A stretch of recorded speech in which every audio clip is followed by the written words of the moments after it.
Hello, this is Don Victor, author of Drawn to Win, host of the podcast Drawn to Win, the director of the Academy of Composition, and the creator of the Core 80 Experience, also known as the See and Grow Rich in Art video course, which you can find out more information at core80.com. This is the Drawn to Win podcast, where I have the incredible privilege to draw artists from around the world into fun and meaningful conversations around art and life, and yes, maybe even a little food. You can hear us each week on iTunes, Stitcher, SoundCloud, and YouTube. So make sure you subscribe so you always have a seat among friends. Let's get into the show.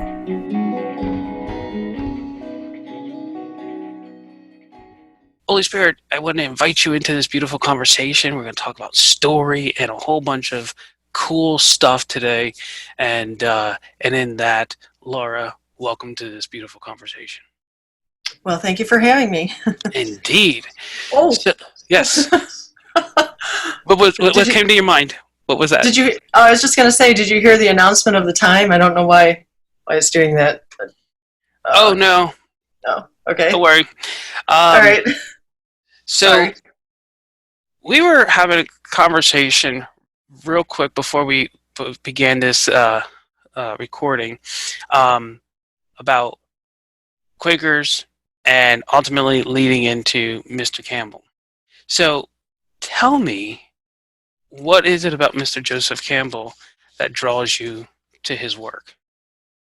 Okay, well, I was introduced to Joseph Campbell by my father, and I saw also an interview by Bill Moyer on his program. Yeah, his program now, and he did a very lengthy interview. It was a 6-part interview with Joseph Campbell over the course of 2 years back in the 80s, and I still have the I still have the cassette. I can't play of course, the VHS cassette anywhere, but I recorded the program at the time. But later on, I bought the DVD, and then I also have it on Audible books, the whole interview, and I often play that as I'm going to sleep at night. And sometimes I will play his interviews or any of his lectures that are recorded while I'm painting. I just find that even if I was a religious person, I think even with Joseph Campbell, that wouldn't affect my belief system. You know, it would probably reinforce it, as Bill Moyer has pointed out. But I just find it fascinating that if there is actually a collective unconscious that he kind of, was believing in, he said that it's so interesting that people have the same mythos, no matter what their culture is, where they are. They all have kind of the same thoughts, they have the same symbols oftentimes. And he said, so it could either be by diffusion, people migrated, or they all think, pretty much the same. People all have kind of a collective unconscious. And I really like that thought. I mean, I don't know how true it is, but I like that idea that everybody's, pretty much thinking the same things. And yes, I just, I'm not sure where I was going with that. But yeah, I'm actually a believer in both of it, right? I do believe that, at some point we came from somewhere, be it, a monkey fell out of a tree and voila, I'm a human being, or some divine being created us, that way. Either way, we've come from, like, you just go back and back and back, and at some point some small community, some small tribe or species or whatever. And so in that, it's very easy for me to see, like, there's a common story that humanity had, and as we migrated out to these different parts of the world, we brought those stories with us. And I think it's like 50, I want to say it's 52 or 56 different cultures around the world have this story about a big boat and a flood and animals and a dove or a raven or a bird. Like they changed, but the essence of the story is the same, Right. And so it's, I find it fascinating that that we do share these stories, Right, Gilgamesh. There you go. right? But then on the other hand, I also absolutely believe that we do have this collective this collective subconscious. Hmm. And I remember reading one of the most a very powerful book that kind of changed the way I see teaching and parenting, and it was called The Power of One, and it was about this South African boy. He was a white boy in South Africa, and he had, but he had this beautiful relationship with the with the Zulu, Mm. and he could speak Zulu, and so he ended up growing up and ultimately becoming a boxer, and he became this little white boy who fought for the Zulu, right? Mm. And one of the things they would say in there is that when they were put in these concentration camps, the Zulu were, and even though when one would die in a certain camp that might have been miles and miles and miles away, the other Africans could feel their loss, and they would begin to sing in grieving for the loss of a Zulu that wasn't even physically present. And so I do believe that there is something, maybe Hmm. George Lucas called it the Force. I don't know, right? What it Right. is. Well, it's funny you should say that. George Lucas, after he read The Hero's Journey Exactly. by Joseph Campbell, yeah, there you go. Just in And case there's somebody Star doesn't Wars. understand what we're talking about, is Star Wars. Hmm. Um, but yeah, and so when you mentioned, what did you call it, a Campbellite or Campan Oh, a Campbellian. a Campbellian? At first, I thought you meant a cannibal. I'm like, what? Oh, no, no, no, no. If I eat people, I would know what they were feeling. I was like, well, okay. Oh my Um, goodness. a Campbellian, yeah. And so I know for us at the academy, and I found this very strange. You don't have an issue with this, and now it makes total sense. But a lot of artists have a big issue with storytelling. They don't know how to be imaginative. They struggle with that, right? They Hmm. struggle Hmm. with articulating and communicating a genuine, authentic idea. And Right. Yeah. and I think that's where you have to go spend time into that invisible place and um, into that subconscious and pull some craziness out of it. Most definitely. Hmm. Yep. So so what are you currently working on? So, actually, I am working on. I usually work on two paintings at the same time, just so that I Hmm. can rotate, and one dries while the other one, is being worked on. Nice. And yeah, so, but actually, I have more than just the two that are in various stages on doneness, which is kind of frustrating. But and so they're scattered all over the place. We have turned. A room in my home into the studio, so Hmm. it's not that far away, which is great. Um, I actually kind of hit a bit of a brick wall. I I feel like I need to. I don't know. Like I say, I hit a bit of a wall. I'm at that point where I don't like just painting from just a reference or what have you. Yep. It kind of, you know, conforms what you can do imaginatively. And so I'm kind of fighting with that a little bit right now. I want to get a little more uh, creative with my composition, especially. It Mm. seems, yeah, it's just frustrating right now. I'm kind of beating my head. Can we So, explore that a little bit? sure. Because I think you might be one of the first people that have ever come on the show and actually talk about that the way you did. And Oh. yet, when I talk to artists, it's probably the number one thing artists get the most frustrated about Mm-hmm. is knowing it's that connection between imagination and composition, right? Mm-hmm. And sadly, a lot of them are very weak in both. And we already said that about the storytelling, but the composition. Sure. So like, could you explore what's making you frustrated? I think it's because I haven't gotten frustrated enough, and I know myself. I have to get really frustrated, really saturated in the process. I'll go to bed after being frustrated. I may even destroy a painting, and Mm, then it'll come to me. The solution. It's very strange. It's not. It's definitely a right brain solution because there is no talking involved in it. It's totally, yeah, a right brain thing. That I mean, I know they say there isn't that much of a right brain left brain thing, but whatever we want to call it, it yeah. is definitely not the verbal part. So Yep. it's just. And then I go, oh, okay, I'll try that, and hopefully it works. And then does it when you go through that process where you get, can I use the word angry enough Mm-hmm. that Yes, yes. Those are usually my best paintings, are the ones that I've really had to fight with. that's So, beautiful. yeah, yeah. There's a there was a group of guys I used to associate with. I still want to, um, but they used a terminology called releasing the rage. Mm, And they said what you want to do sometimes is just to go where nobody can hear you and imagine yourself. They said basically scream. Just scream. You don't even have to put words to it. Your mind might do that, but you just release this incredible amount of intensity, right?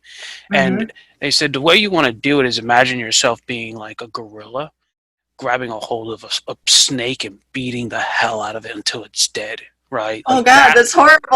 right? That's But it's that horrible. level of intensity, right? Right. And Okay. you take about 20 minutes and you exhaust yourself, right? Right. And what will happen is once your body then shifts, it takes about 20 minutes, all of a sudden this peace comes over you and you get the most incredible level of clarity and answers and creativity will flow. And it sounds like you're kind of tapping into that process. A little bit. Yeah, maybe. Yeah. It gets freaky, Yeah. you know? Yeah, it does. It's like, why did I choose to paint this of all things? What was I thinking? Yeah. I Yeah. think, sadly, we live in a society and a culture which has trained us like little dogs to be polite, and we don't know how to tap into. We don't know how to grieve properly. We don't know how to be mad and angry properly, right? We don't Right. know how, and these are all. If we take, we make the mistake by labeling them good or bad, right?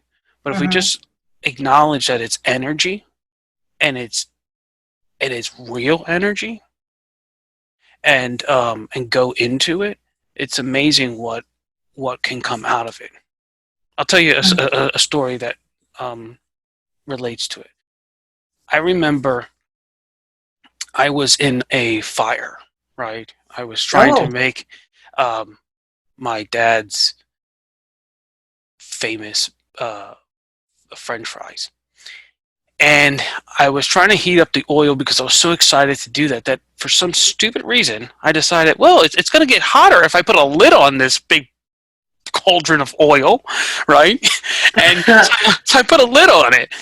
Now, to this day, I thank God for that chemistry teacher that drilled in us, never ever lift up a lid towards your face, always away from you, because Mm-hmm. when I lifted that lid, the oxygen came in, the air came into that hot oil, and the oxygen in there, it just was like a dragon, and it threw a flame Oh up. yeah. And if my That's. wrist would have been the other way, it would have burnt my face off, right? Oh my gosh. Literally.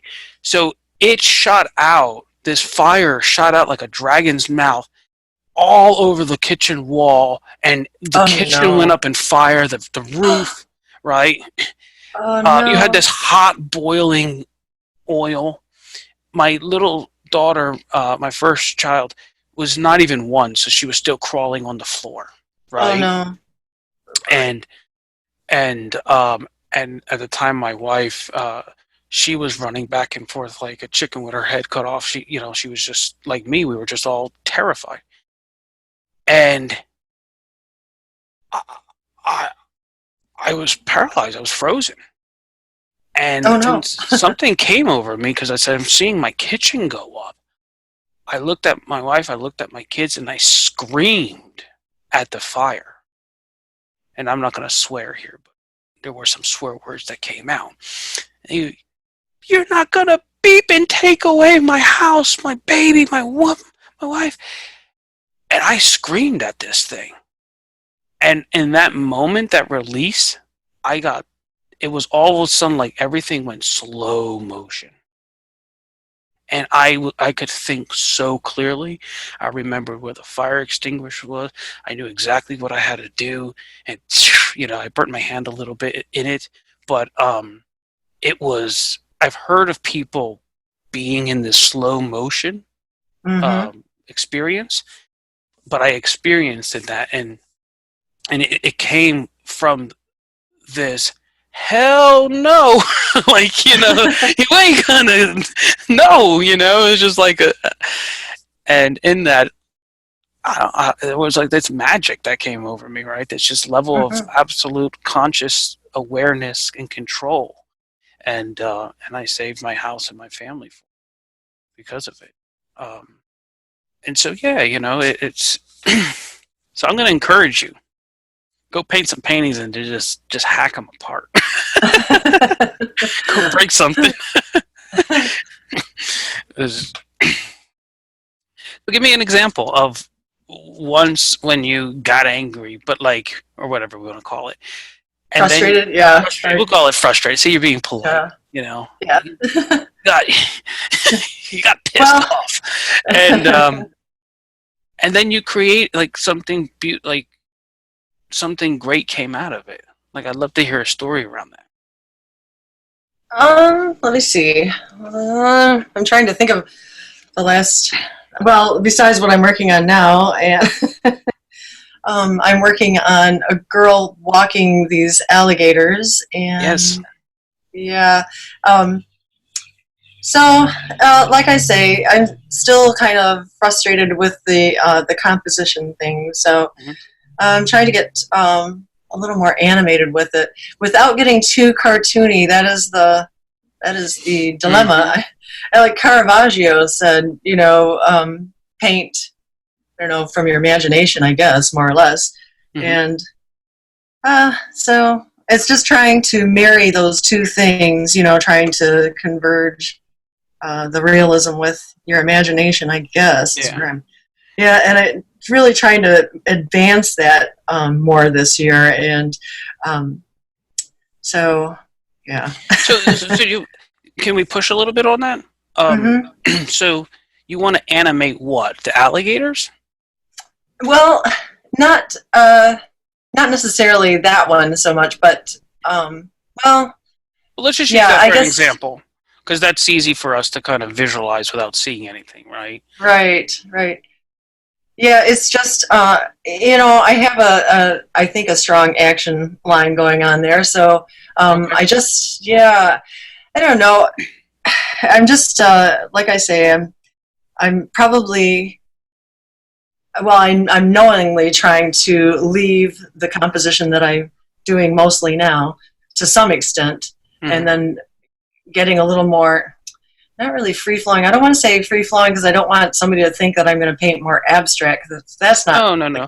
necessarily, but yeah, just kind of get it more movement in the composition itself, more absolutely curvilinear, more movement, more like music, more of a composition and music. This is beautiful. I mean, because you're going through a really natural process, but but you're going in an elevated direction. So, do you know the work of Frank Frazetta? Yes. Look at a lot of his work. I would encourage you, because he has that realism, but he has all this incredible dynamic movement. Right. And he once said, a great painting. He said, "What a great composition feels like an abstract painting," and so. His work isn't an abstract painting, obviously, right? Right, yeah. But you really do if you want that spirit in that animation, because that's really what spirit is. It's the thing that animates Mm-hmm. the ideas and feelings and thoughts, right? So if Right. you want that energy in your work, you really do need to approach it much more like an abstract artist, Mm-hmm. Mm-hmm. but where the abstract artist is going to capture the energy and then neglect, let's say, the form, right? It captures the function, but not the form. You're ultimately then going to go to that next step and then cloak that function, that energy in a form that's closer to your style. Um, but I'd encourage you in those beginning stages, see yourself more as an abstract artist that then ultimately is going to pull it into more of the realism. Because you got the technical skills, obviously. You Oh know, well, thank you. yeah, your uh, work is incredible. Thank you.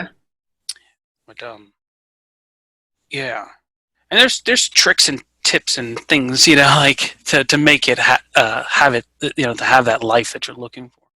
Right. Right. Are you looking in terms of visually having energy, or to, let's say, with the alligators, or to more personify them? I think kind of both. Okay, Is that okay, possible? Yeah, kind of both, absolutely. really. But yeah, just yeah, I just need to like And, throw away my composition currently and just start it over. I and then think I don't know. are what how many alligators do you have? Two. Okay, so I'm gonna have you imagine yourself sitting on the ground, and these alligators are walking up to you, and they're nodding you and poking at you and pushing at you because they're your babies, right? Mm-hmm. And then I want you to pretend that you're petting them, and they're putting their little alligator arm on your leg, you know. mm. One's behind you, pushing you from the back a little bit, right? um, and then I want you to describe to me the distinct individual personalities of both of these alligators, because they're two very different beings. Oh yes, one is a little more assertive, and the other one is shy for sure. Oh, So, okay. Beautiful. Beautiful. uh-huh. So in that, you know, I just was working with an artist this morning where we were composing a portrait of these two girls, and one was the Spitfire, right? And the Mm-hmm. other one was more of the shy, reserved one, you know.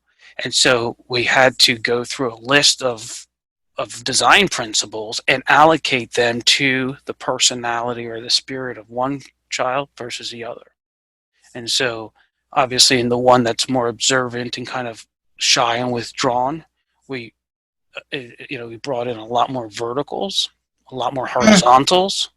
Okay. Um, with the other one, lots of arabesques and enclosures and curves. And so when the eye moved into that area of the picture, it automatically feels very different, you know, Okay. then and then you identify that face with that feeling, and then people are like, oh my god, it looks like her and it feels like her too, right? And then as the Mm-hmm. eye moves through the composition to the other one, obviously we have the image of their face, but then you feel this order, this peace, this calm, this lack of energy, but it's a still strength. And all of a sudden they're like, oh my god, it looks like her and it feels like her. Mm-hmm. And you have this beautiful conversation between the two, right? And then you run something through them that is the same. It might be the same exact diagonal that runs through them all, and that then Mm-hmm. connects them. So you're like, oh wow, they're sisters, right? They're Right. connected. Mm-hmm. And if you do it right, they could literally be on one side of a picture and the other side, and they still feel connected, right? Mm-hmm. Or you work on the invisible part, that feeling, but then you also literally visually connect them, like one sitting behind the other, so it creates a nice, one shape of them. Mm-hmm. So there's, it's so I'm so happy to hear that you're pursuing this, because I always say, like, if you're into realism, uh, painting, at least in the beginnings, it's kind of like being a journalist, that where you're just going Mm-hmm. out to get the facts, right? Right. But Right. then once you write like that for a while, then you want to elevate and you want to start telling your own story. Mm-hmm. So you become a story writer or a short story writer, right? You might write a novel. But then at some point, you want to express things beyond just the words. You want to play with the rhythms and the emotion and the feeling, and now you want to become more of a poet, right? And it sounds like that's the transition that you're making. You want to become more of a poet or a musician visually. Right. Yeah. Yeah, that's a good way to put it. That's why I get paid the big dollars. um, so tell me, like, where did you come from? How did you fall in love with, this beautiful privilege we get to do as visual artists? Well, I am not a spring chicken. I actually was a nurse for a very long time. I was a scrub nurse. And I guess I have some maybe anatomy from that. I used to work with a plastic surgeon. And, really? Mm-hmm. And I used to mix up the tattoo for reconstructive purposes to match up the skin colors and whatnot. Wow. So yeah, it's pretty wild, huh?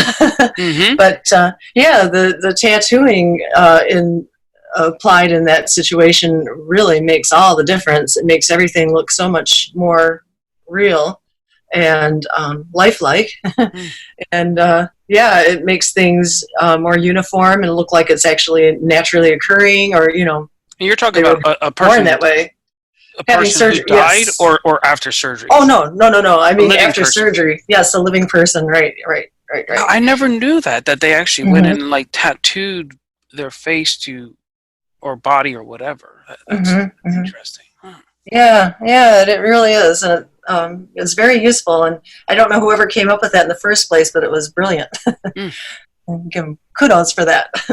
But so anyway, I was having problems holding on to things, and my feet were starting to give me some issues.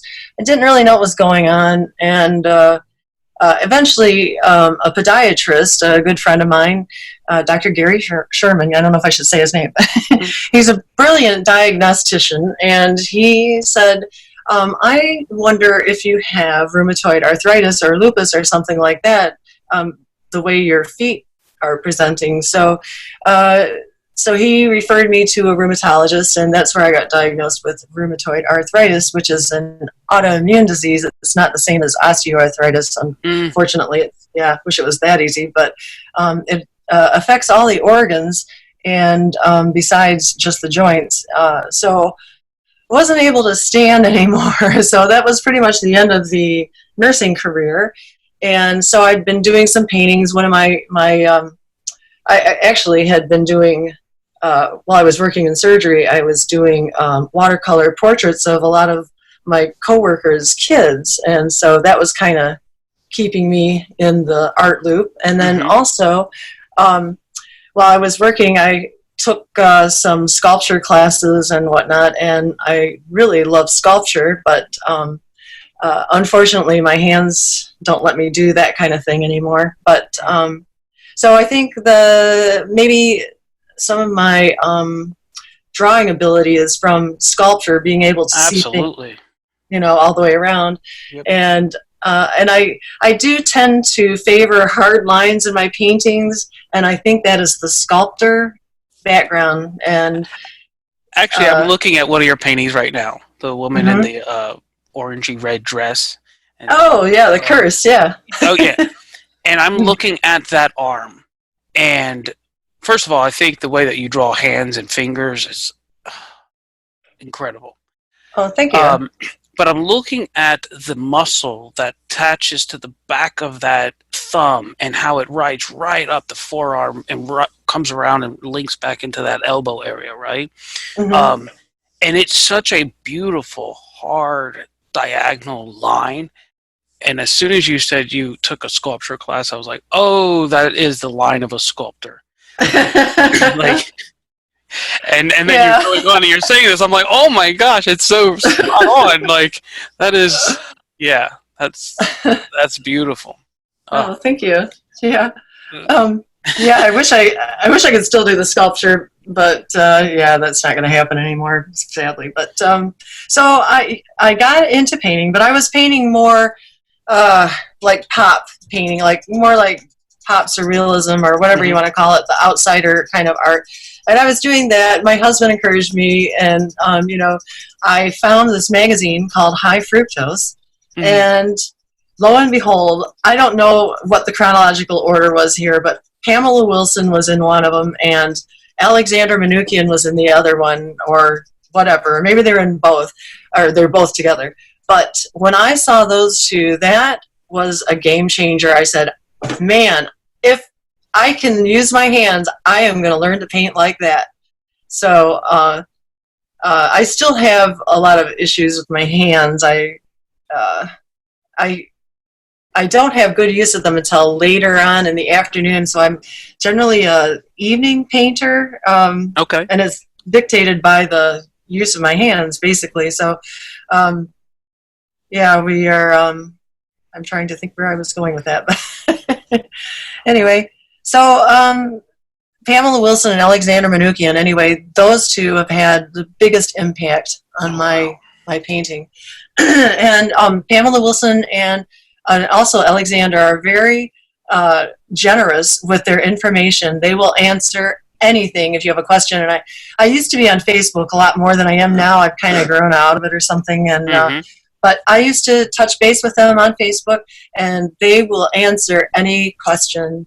I don't know if I should say that out loud because I don't want everybody to slam them. But yeah, they are very generous with their information, and that really helped. Yeah, and I took a workshop with David Gray back in 2013, and that's when I really started painting more realism. David Gray. He's a realistic painter also, and he's out on the West Coast. Like I want to say, oh yeah, okay. Yeah, he's somehow affiliated with the California, Lutheran California. No, I don't have the name right. Something Lutheran California School of Art, maybe, and then I also took a workshop with Paul McCormick just 2 falls ago. That was very good. But with him, what I wanted to get out of Paul's workshop was I wanted to get how he did the colors, the flesh tone so well, and so I really learned a lot in that aspect. He taught like Katie O'Hagan and oh god, I can't remember anybody else right now. That's the only one I can think of. But I really enjoy her artwork as well. Trying to think, I've reached out to all different artists that I really enjoy, appreciate. Adrienne Stein on Facebook, she'll tell you anything. Another one that doesn't paint anything like what I paint, but Annie Gerard Stagg, or Annie Stagg Gerard. She does fairy art, a lot of fairy art. Yeah, and she's been very forthcoming. Jasmine Beckett Griffith, she's been very forthcoming. She also does kind of the fairy art, a lot of fairy art. And yeah, people you wouldn't expect. Who else? There's a blog called Muddy Colors, and it's mostly illustrators that contribute to that. Donato Giancarlo, I think is his name, and he was very generous with his information as well. So I've combined all these different things together. There's a portrait artist in Toledo. Her name is Leslie Adams, and she was the juror for one of our contests. And she said, "Oh, thank you." She said, "Why don't you come and work with me? And you'll sit right down next to me, and we'll paint together." And that's exactly what we did. So I had a little kind of like a personal atelier there for. Wow. Yeah, that was fun. I didn't get to paint with her too long because then I started having my own demands. So. But she's been a very generous source too. So now, as a result of all these people, I know at least 4 different ways to paint a painting, I think now, and it's very useful depending on whether you want to go dark or light or have more of a warm color to it, warm tones. So it's been very, very interesting. All these different people's techniques. I have put them in my input, and it comes out kind of a mix. But it's fun. It's interesting. There's with Leslie's technique, she does a drawing on the canvas itself and sprays it with a heat or fixative kind of thing, and then washes over with a red, which is like the imprimatur, I guess, of that. Then she goes over the flesh tones, depending on what the person's background is.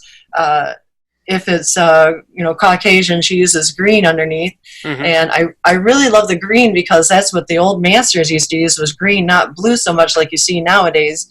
But although I enjoy both, but the color techniques. But yes, and then over the green would be the white highlights, and then there's a white milk bath, and then you go in and do the colors. So that's an interesting one. And then Alexandra Manukyan, she does her paint or her drawing with paint, and I like that too. So I actually do that a lot with a raw umber, and yes, paint the drawing with kind of a dry brush almost, and then she paints in her.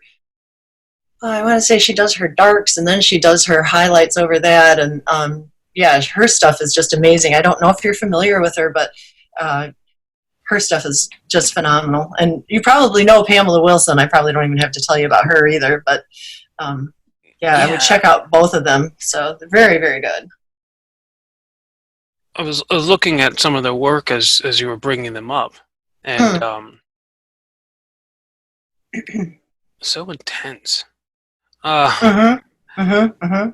And that really caught me. That really pulled me in, and yeah, wonderful. I love these little kid pictures because it's like you see the form of a small child, but the intensity and the seriousness that's exuding from these images, it's almost eerie. It's very captivating. Yes, she really captures the essence of the person, I think. Definitely. So, yeah, just very intense. Yeah. Looking at this wonderful. She's holding these two apples or two pieces of fruit. This little, it's almost like a Russian type of get up or something, but that's very interesting. I like her hat, which is a leopard hat. So yeah, she's got some crazy get-ups there, but they're wonderful. I just love them. Yeah, that's intense. That's cool. Yeah. Huh. Actually, I'm starting to see a pattern on something here. Very interesting. Oh, okay. They always say like Da Vinci had an underlining pattern of a bird in all his compositions. Oh, I did not know that. I've never heard that before. Huh. Oh, that's creepy. Oh, okay, that's not a kid. It's like this woman with a gun, and there's like a doll, but the doll looked like, when it was in a small thumbnail, it looked like a dead child, and when I clicked on it, I'm like, oh, whew, it's a doll. Because it was, yeah, that was creepy painting. Her subjects could have crawled out of Wild Wild West, couldn't they? They've got that feel to it. It's like it's tongue-in-cheek retro. I mean, it's not. It didn't happen a long time ago, but it still has that timeless essence to it. Yeah. Crazy. Kind of makes me. What's that movie with Will Smith? Wild Wild West or whatever. Oh, I was thinking of the original TV series. That's giving away my age. Yeah, that or the Back to the Future one. Where they go back. Oh, right.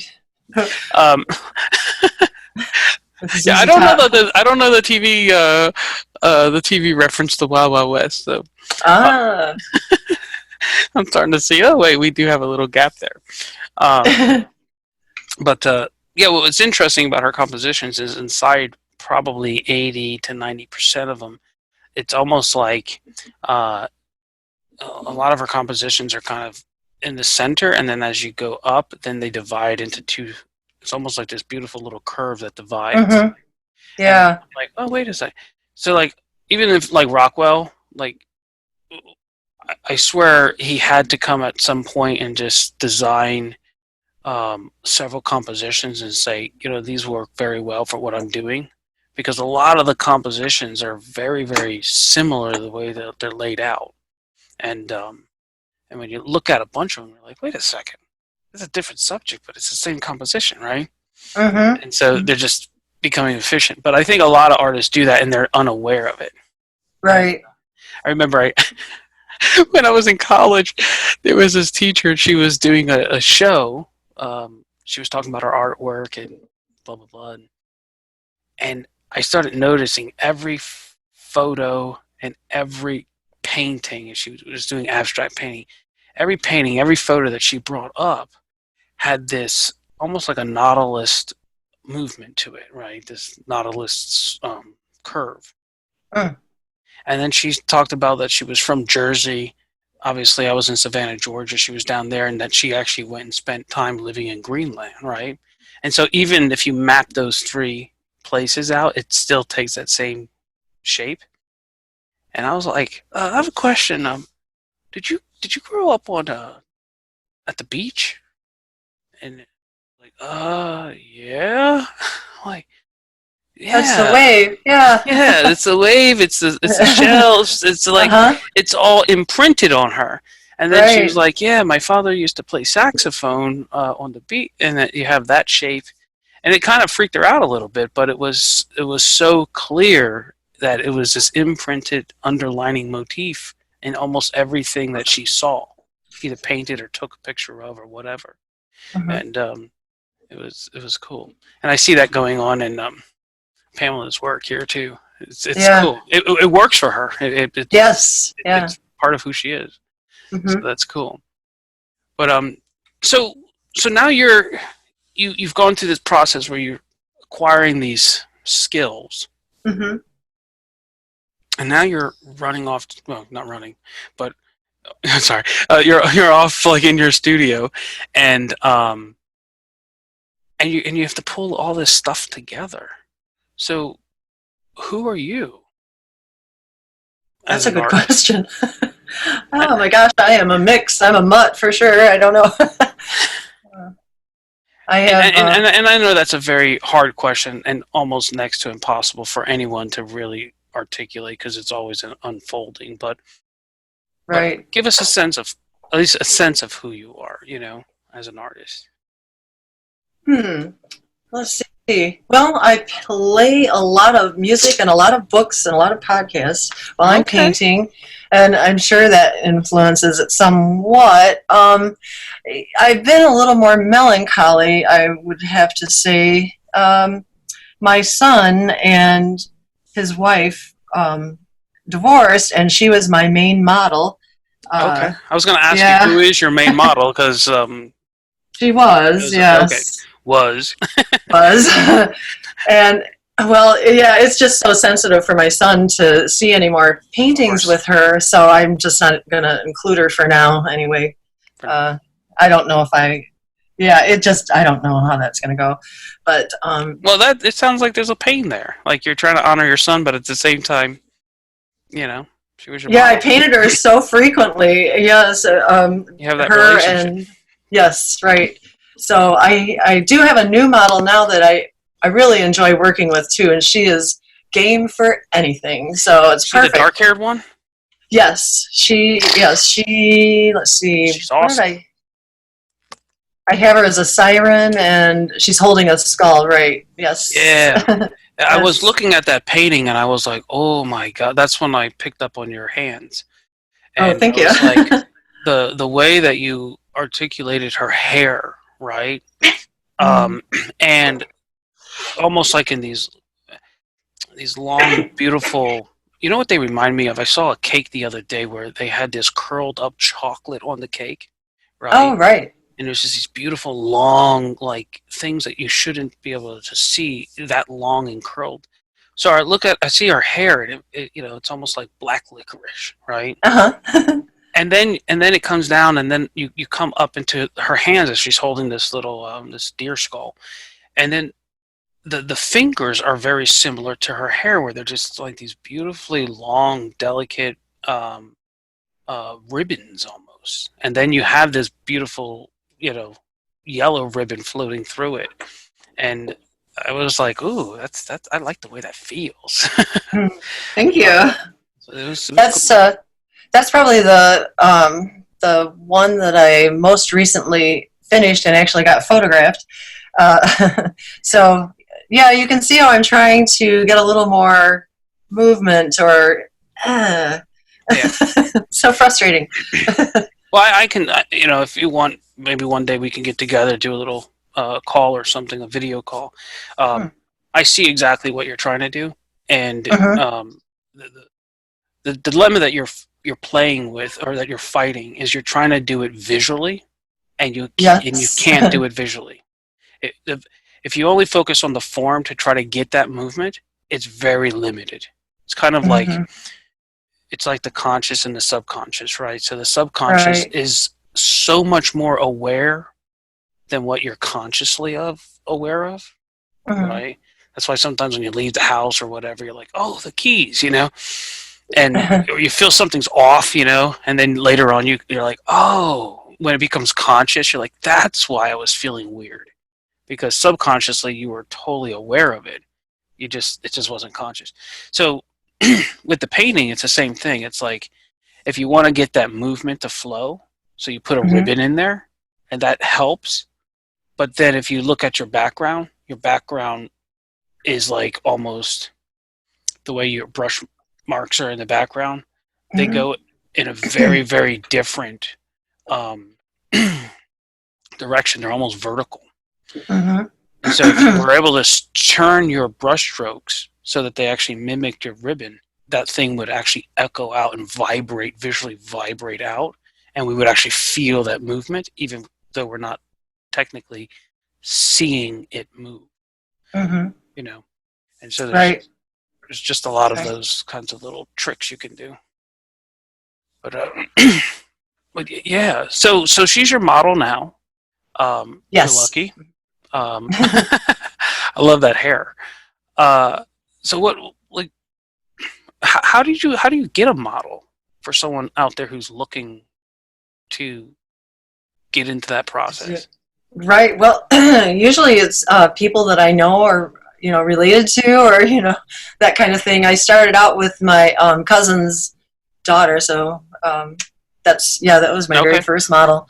So yeah, it's usually people that I know. I'm actually looking to get another blonde hair model. So Hmm. and I won't say her name. Well, her name's Holly, but she's she said she'd do it because she likes cosplay. So it Oh, should work out. great. Yeah, that should work out good. She's good for costuming anyway, so That's that awesome. works out nice. Yeah, So you get a yeah. lot of joy in work. Like, let's just talk a little bit about the model. Like, Okay. um, so so it sounds like you get a lot of joy out of that relationship. Hmm. Like, what outside of being a subject for a painting, what describe that relationship that you build with them? Well, I mean, since I'm much older, usually, it's yeah, it's not quite the same as a relationship with somebody that's the same age, really. But Okay. yeah, it's respectful, and they usually like that I have fun music, and they like the costumes that I have, and it's just like a fun time, for everybody, and it's just yeah, just And then fun. you just work with them, and then do you do a photo shoot with them, or are you actually like drawing them live, or like what when it Yes, comes to the well, yeah, so now sometimes I will do a bit of a painting live, just get the accurate flesh tones. mm-hmm. So, yeah, so for that. But then primarily because everybody is working and these people work crazy hours. So we agree on a day and then try to photograph for a couple of hours, Mm. get everything that I can think of. And uh, yes, I would like to say that I do sketches all the time before I do the photographs, so I know what I'm looking for. And I think Mm-hmm. that that's that's where I need to work on is, especially to help with my compositions, I think, is get it down first and then do the photographing with them exactly the way, that I'm looking for.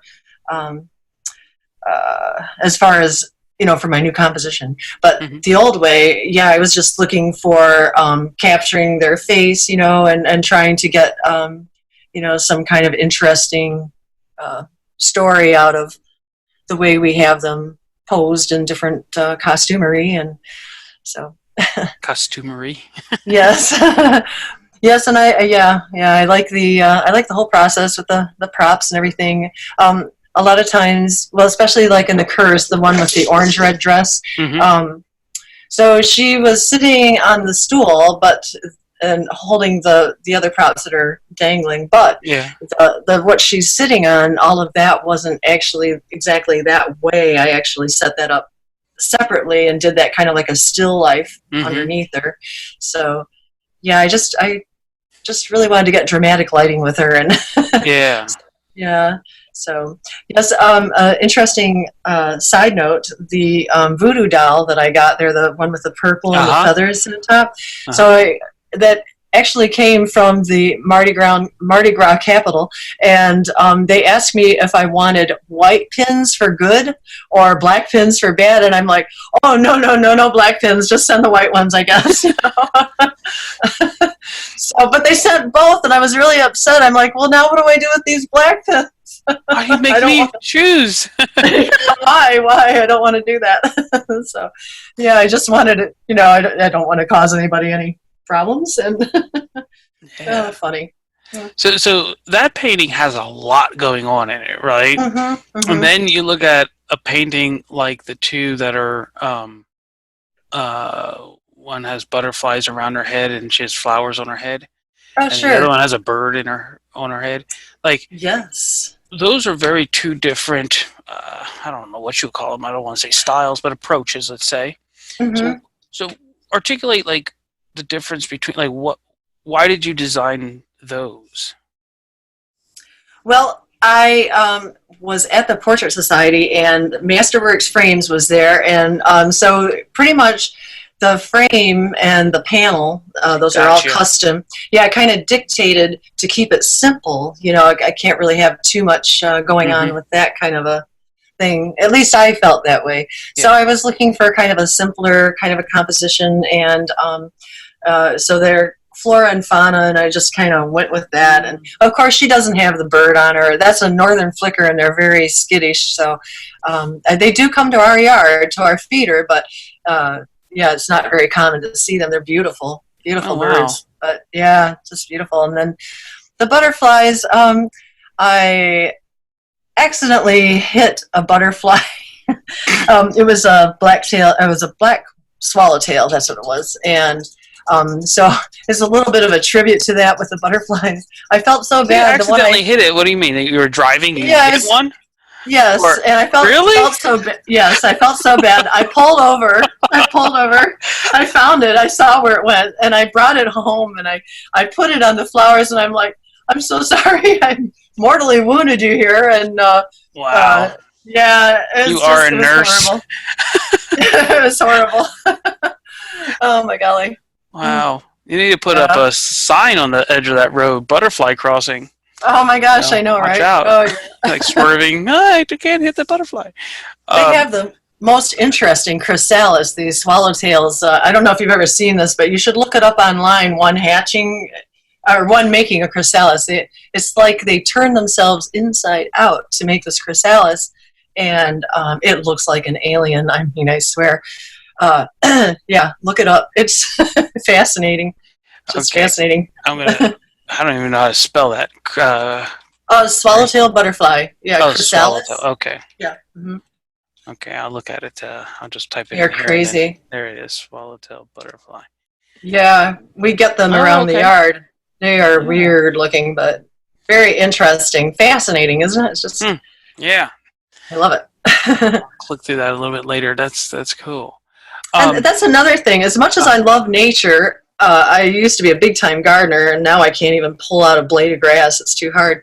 But Yeah, I love nature, and I'm not really sure why I don't paint more of it. Honestly, it's not often in my paintings for some reason. I don't know why, but yeah, who knows? Mhm. Now, I did notice looking at your website. First of all, like the opening Mhm. page of your website, very very Mhm. cool. Oh, thank you. Like whoa, My and then my husband does all of the marketing.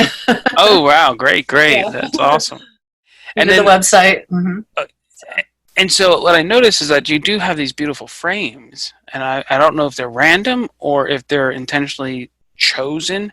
But like the one painting that we were talking about earlier with the girl with the black hair and the skull, like that Mm-hmm. frame is gorgeous. Like it just fits that image so well. Yeah, doesn't it? Well, again, my husband does the frames, so outside of me finding the one at the Portrait Society, the Masterworks frames, Hmm. he's pretty much been in charge of all the frames. He's That's done an cool. outstanding job. Yeah, just outstanding. Yeah, he has a really good eye for that. So Very yay, cool. Very yay for cool. me. Yeah, right.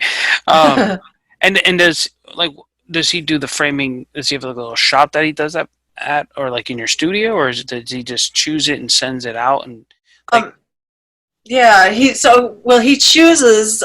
Sometimes he'll put them together here, but I think that he's decided he's not a big fan of that. Okay, So yeah, oftentimes he'll select the frame and then we'll have somebody put it all together. gotcha. It just depends. Yeah, it just depends on the painting, Hmm. which way we go. But a lot of times he'll get them so that all he has to do is put it in there and it's all set. So That's yeah, cool. yep, Really, yeah, really just wire the nice. back and. Mm-hmm.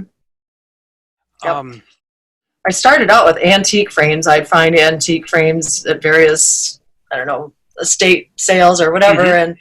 and then I would paint what I felt went with the frame, and yeah, so that's how it started. And yeah, and they're just not quite as predictable sometimes, those antique frames. So now we've gone more the other way.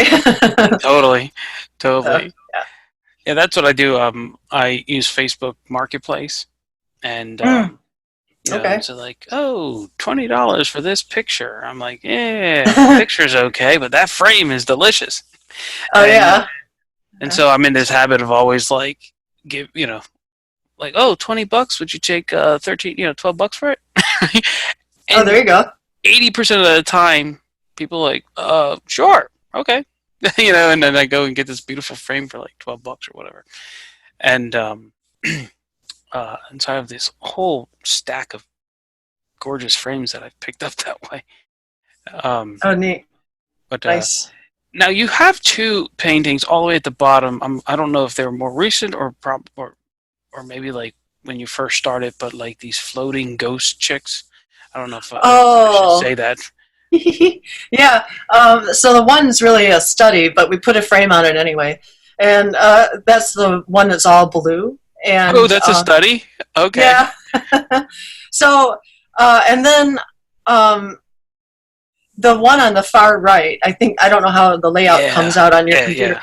Yeah, it's kind of like a little ghostly apparition in a decaying house. Yeah. Yeah. So that's where it ended up. That's the same painting. I don't know why, but that's where it ended up. And I can't explain it, but yeah, that's where it ended. In a weird So way, I it's very very different than it your is. other stuff, but there's something that is spooky about it a little bit, but I love Mm-hmm. it. Oh, thank Um, you. if I was gonna hang one of the two, I'd hang the black and white one, the Mm-hmm. apparitional Mm-hmm. one. Yeah, Um, that's quite a bit bigger. Mm-hmm. oh, because the blue one, it just feels too real. And I'll be like, ah! I just scare myself getting up to go to the bathroom at night or something. Does Um, it show that I listened to Anne Rice and Stephen King? yes, yes. In fact, my one of my husband's good friends said, "Oh, I wouldn't want to be stranded on an island, a deserted island with Stephen King and your wife." So Oh my goodness, I didn't know my paintings are that cryptic, but whatever. So uh, this is cool. Very, yeah, very cool. thank you. So, outside of trying to focus on, your compositions, what else are you looking forward to in your journey? Well, that is my main obstacle right now, is getting the kind of composition that satisfies me, I guess, is Hmm. what it is. And I'll know it when I see it. uh, yeah, so Well, let me offer up something. sure. This is my little commercial break, right? Okay. Um, I designed a course years ago. I called it the Core 80, and what it did is it walked people through 15 strategies to basically ripping apart a master painting. Okay. Oh, Um, I was in my kitchen one day listening to this guy's podcast, and kind of this thought came over me, which was I saw myself dead, right? and oh. and it was like, oh, great, you sold a couple hundred, couple thousand courses, made a couple bucks, but you could have reached a million people instead of this small number of people, right? Mm-hmm. And because really what the course does is it allows you to see past the paint and actually see the composition and the design and the storytelling behind a masterwork. Mm-hmm. And when doing that, you kind of get into their head. And so I've decided that I'm just going to go ahead and give this thing away for free. Um, and Oh, primarily, sorry about that. right? Did you hear that again? I heard something in the background, but Sure. and so I'm just giving it away for free. So anyone who's listening to this podcast right now, if you just go to academyofcomposition.com, it's right there on the front page. And Mm. Laura, I'm going to invite you to go through it as well. Um, there are videos there. There's assignments. You should be able to do it within 2 weeks, but at most 1 month, right? It's Mm-hmm. not like there's work that's required, but you go through it, and by the end of the month, you'll analyze probably close to over 100 paintings, like in depth. And and I think when you go through it, a lot of the frustration that you're having Mm-hmm. won't become frustrations. You'll actually get lots and lots and lots of answers on, oh, that's how they're doing it. That's how you Mm-hmm. make something move. That's how you know. And the truth is out of the 15 strategies, probably 13 of them are things you've never heard of in art colleges or even contemporary artists using them. And yet, when you look at masterworks, it's always consistently there, just over and over and over again. And and and so, yeah, Academy of Composition. Just go. It's free. Just click on the free gift button. Boom. Sign up, and you're in. And and I do have some feedback options if people want feedback. I have rubrics and things. You can take a look at that. But the course itself is free for everyone, and primarily because I want artists as well as people who just love art, who appreciate it, to be able to have a common language that we can actually begin to communicate at a much higher and deeper level, specifically around design, composition, storytelling, um, and and so yeah, there you have Sounds it. good. Okay. Okay. Um, so composition, yeah. So let's say an artist is skipping. I don't know why they're skipping, but skipping past your Adobe, your house, and they see you painting, and they pop themselves into your studio, without you inviting Mm-hmm. them in. Um, and you guys have some tea, maybe some chocolate, Yay. That sounds good.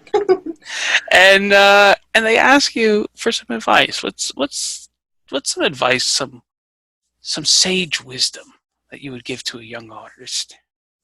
Sage wisdom would be expose yourself to the art that appeals to you and study what appeals to you, I would think. Get if you can go to a museum, that's better. Seeing the painting in person really changes the way it looks. Yeah, I've been so disappointed. I really got worked up about. I'm trying to think of the painter now. Saw it in person and was like, oh, that's a downer. It just was a letdown. But Really? yeah, the ones, yeah, some of them. the best way is to go into a museum to get a wide, assortment of different Mm-hmm. things, and really study, and you can actually kind of reverse engineer some of the paintings. Mm-hmm. Some of them are over my head, but some of them you can kind of see, oh, I think I know how they did that, or, and just try it and see if it works out. And trial and error, that's the big one.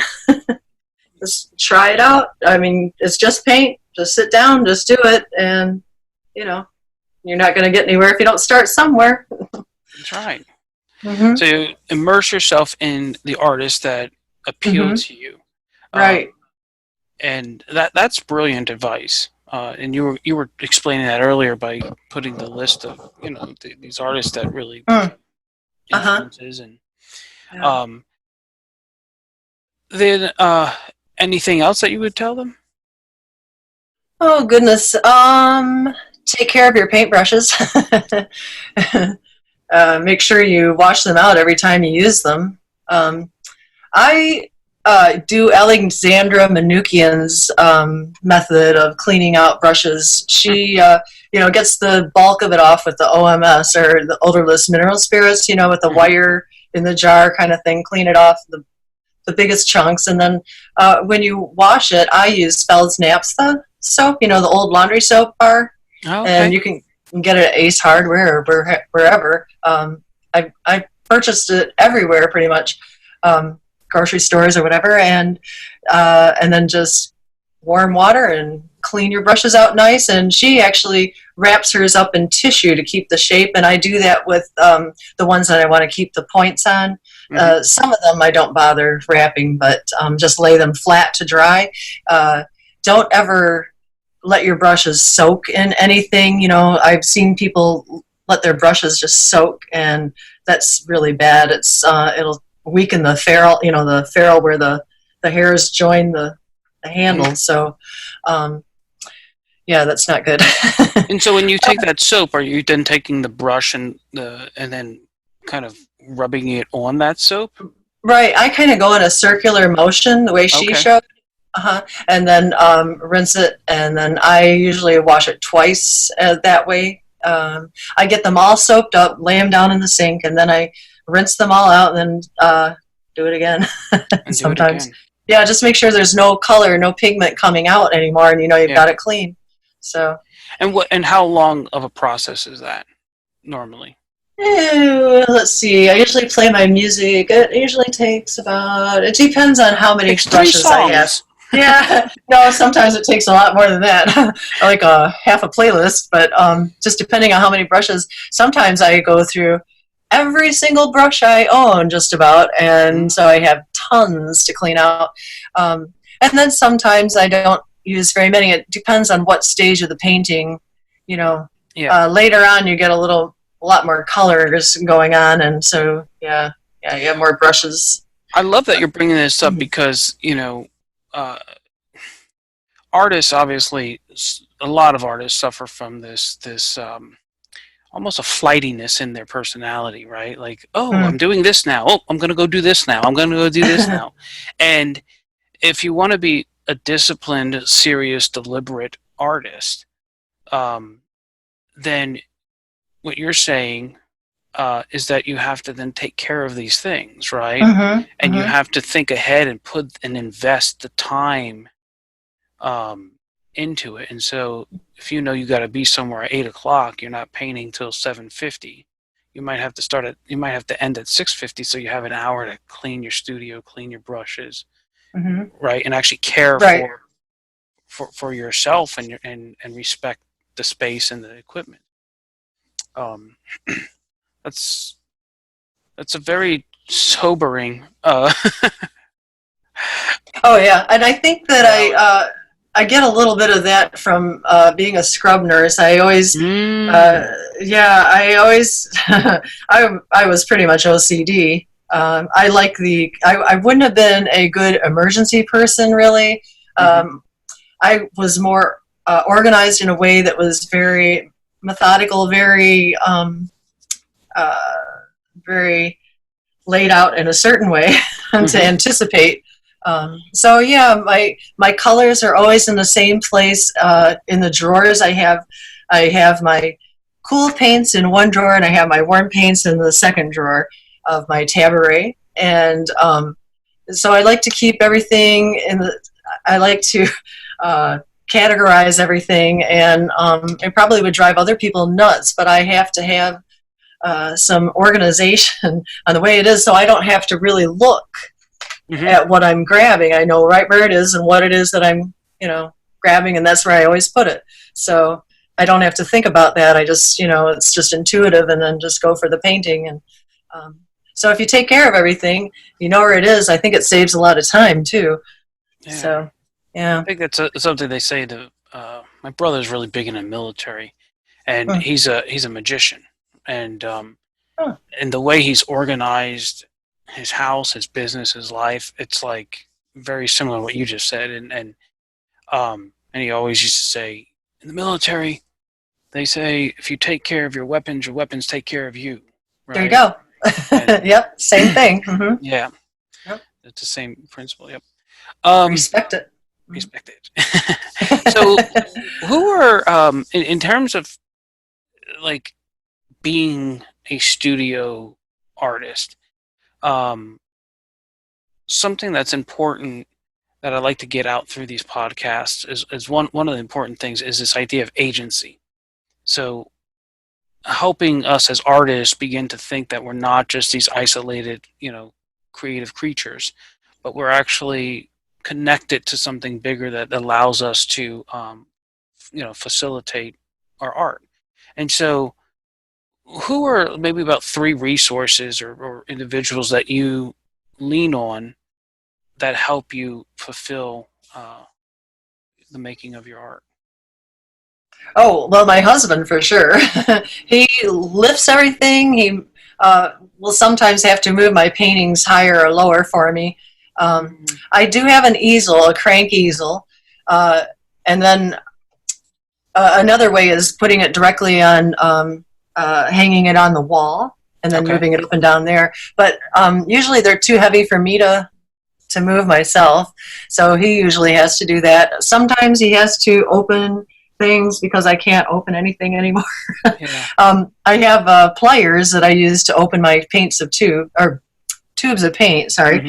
And I have little tools that'll help somewhat, but sometimes I have to wait until he's around so he can open something or move it or what have you. I hate being that way. I used to be so independent, and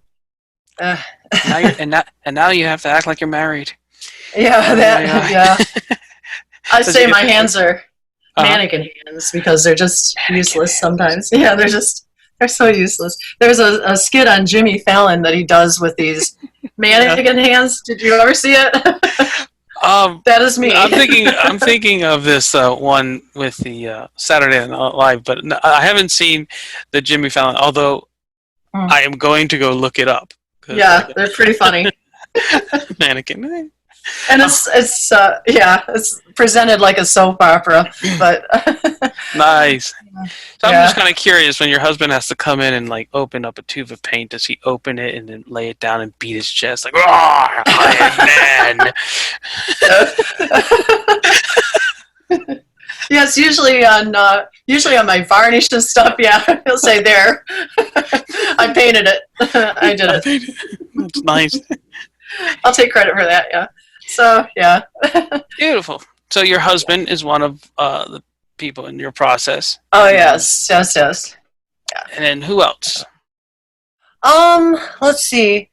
You mean as far as like influencers, or? Well, the ideas in your head. You go through the process. You actually paint it, and now do you do shows? Is there a gallery that you work with or something? Yes, I see what you're saying here. Okay, yes. Well, Jeremy Hansen and Pat Slack are my, they own the River's Edge Gallery in Wyandotte, Michigan, and that's primarily where I show. And so, yeah, they are big time help.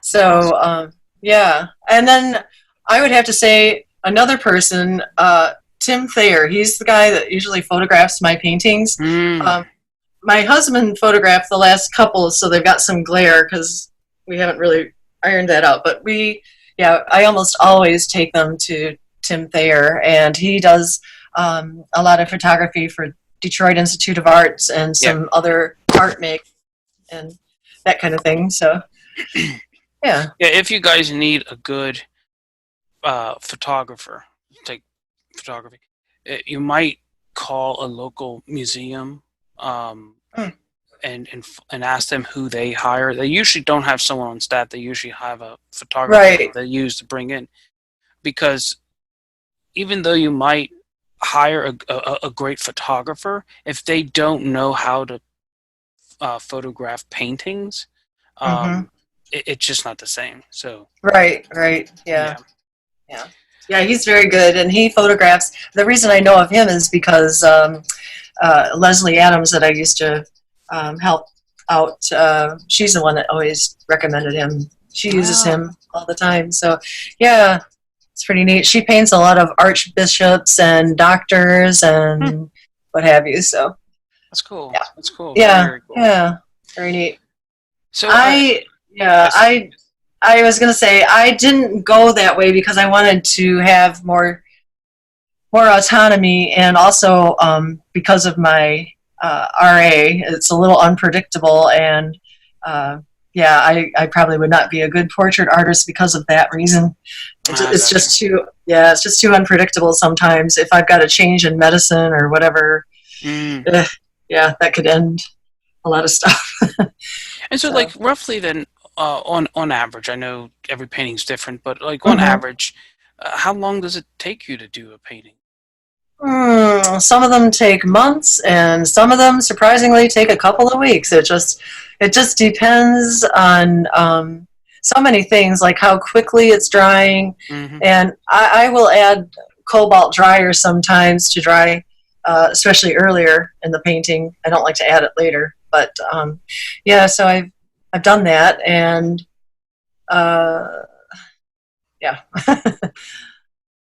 Gotcha. So here's my favorite question: what do you like to eat or drink? Oh, well, besides chocolate and tea. Do you actually eat them together, or are they just two things that you like? Oh, yes. Either dark chocolate or milk chocolate. Either one is fine. I prefer Dove's. I like Saunders chocolate that's made locally in Michigan. Yeah, it's so good. Oh, my gosh. Especially their a splurge I will do occasionally is the sea salt covered caramels. They are so good. Yeah. Excuse me. Yeah, they're very good. But pizza would have to be up there, and and Cosmos. Those are my favorite. What's that? Oh, that's a drink. The Cosmopolitan. Yes, yes. It's yeah, those are good. I don't do those while I'm painting normally, but although I have, when we go to Dr. Sketchy's, it's a life drawing thing that you can drop into, and they have cocktails, and they usually have burlesque dancers that will pose, for drawing. So that's a good one. How fun is that? Yeah, that's pretty neat. It's neat. Dr. Sketchy's. Dr. Sketchy's. They haven't done actually that one so much lately. They've done more just the life drawing, but yeah. Now, he's not a real doctor, or she's not a real doctor. No. Oh my gosh, there's a lady that started that. Yeah, she's in New York. Molly Crabapple, that's her name. And I don't know. Crabapple! Okay. I know. Is it a pseudonym? I don't know. It's too fantastical not to be a pseudonym, right? Right. And yeah. But yeah, she's in New York, and she started the Dr. Sketchy's. So, and it caught on. There's little chapters around the country. And, really? That's cool. Yeah, I'm sure you have one. Yeah. I'll have to look around because, man, I just kind of moved to the area. And so I think on Thursdays they have a life drawing session either at the local college or one of the art places around here. So it's something I'd like to, get back into that scene. Yeah. It's a fun experience. I remember years ago before Jimmy Fallon took over, they had Jay Leno, and he had those headlines. And one of them was a chiropractor, but his name was Dr. Mangle. And God. Like, I don't know if I want to work with a sketchy doctor, but Dr. Sketchy is. Yeah, that's fun. So do you drink your tea with your chocolate, or are those two different things that you do separately? Yes, and pretty much it started out just trying to stay awake through the night because that's when my hands are the most cooperating. Okay, yeah, yeah. And yeah, but then it just evolved into I like it. I just must have it. So yeah, I like Earl Grey, and I don't add any sugar in that, but so I kind of blow it when I have the chocolate with it. So, Okay, and but do you put the chocolate in the tea, or you just kind of eat mm-mm. the chocolate and then you drink the tea? Yes, I have the chocolate and then I drink the tea. It's such a great Okay. combination. I Oh, can't it tell you. does sound Yeah, nice. just You really know, good. and does the heat of the tea, does it help melt that chocolate? Oh yes, yes, Oh, yes, it becomes yes. very silky. Yes, it's wonderful. Oh, that's nice. I gotta go try that. It's Yeah, I recommend it. it's funny. Last night I made a cup of tea, and normally I'm in bed like 9:30, 10 o'clock because I like to get up about 2 in the morning and Oh my start the day. gosh. Oh my gosh. Um, but last night I made a cup of tea, and it was probably maybe about close to 10, and and I had a meeting in the morning, and so I was like, you know what, let me work on this drawing, and so I went and I drew, and then I kind of got to a point. It was maybe midnight when I went to bed, Mm. and so so I slept into 5 o'clock, and Whew. and I and then I had my meeting at 10:30, and so I grabbed my cup of tea for the meeting, and I came back out in front of my computer. I had a whole cup of tea that was not touched from the night before because I totally forgot that I made tea, and so it was very interesting during this meeting this morning to be sipping like a hot cup of tea and a cold cup of tea. It Yeah. was better hot. It was better hot. Yes, much better. Yeah. Well, Laura, let me ask you, how can people get in touch with you? Um, Very simply, just go through my website. There's a form on one of the pages. Let's see, and then you can fill that out to connect with me on my email that way. I had something very interesting happen, and this is why I had to give you a different email address. Hmm. I am locked out of my email account that I had associated with everything art, and so I've lost my contacts. And yeah, the way they want me to recover it is to give them the first line of the emails that I most recently sent. And I've been trying to access this thing for a few weeks now, and I can't remember any emails that I sent. It's just been a real fun time. So I think I'm just going to have to let it go and just get a new That's email. okay. Yeah, that's very frustrating. That's the Outlook one, the Microsoft Outlook. So I think I'm just going to stick with my internet provider's account in the future. Yeah. Yeah. Okay, so go to your website, click on contact, and then hmm and that's Laura Atkins, ATKINS.com. Correct. Oh, hmm it's Laura Atkins Art.com. Art, Laura Atkins Art, right? .com. Yeah, I have that art. Um, Mhm.